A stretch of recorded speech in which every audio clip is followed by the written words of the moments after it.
Hello friends, আজকে আমি সকলের প্রিয় স্ট্রিট ফুড করে দেখাবো হোমমেড স্টাইলে।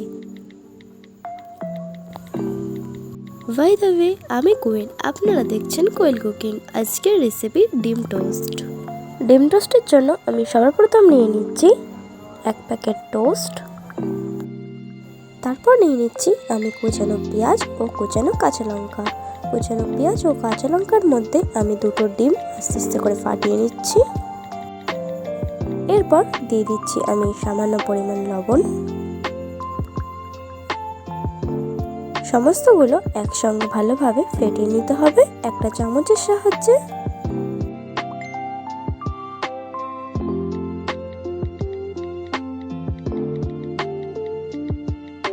খুব ভালোভাবে মিক্স করে নিয়েছি আমি।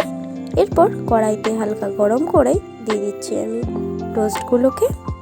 টোস্টগুলো এক এক করে আমি সেঁকে নেব। এক পিঠটা দিয়ে দিচ্ছি শেকার জন্য।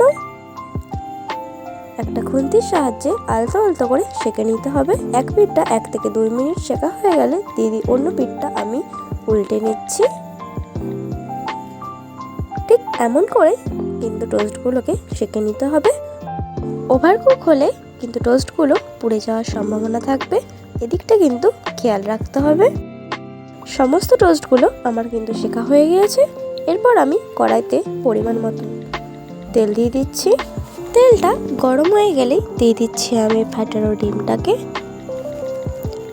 ডিমগুলোর মধ্যে দিয়ে দিচ্ছি আমি সেঁকে নেওয়া টোস্টগুলো। এক পিঠটা আমি ডিমের মধ্যে দিয়ে দিচ্ছি।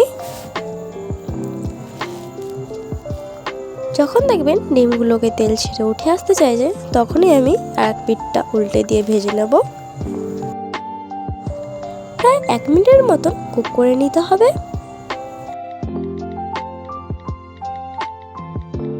আর একটা ডিম টোস্ট আমি একই প্রসেসে করে দেখাচ্ছি।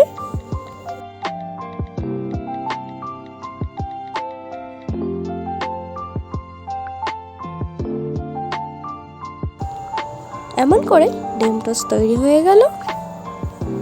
প্রত্যেকটা টোস্ট এমন করে ফ্রাই করে নিতে হবে। আমি ডিম টোস্টগুলোকে সার্ভ করে দেখাচ্ছি। আপনারা সস দিয়েও সার্ভ করতে পারেন। সস দিলে কিন্তু ডিমের টেস্টটা আরও একটু বেড়ে যায়। যদি রেসিপিটি ভালো লেগে থাকে কমেন্ট সেকশনে জানাতে কখনোই ভুলবেন না।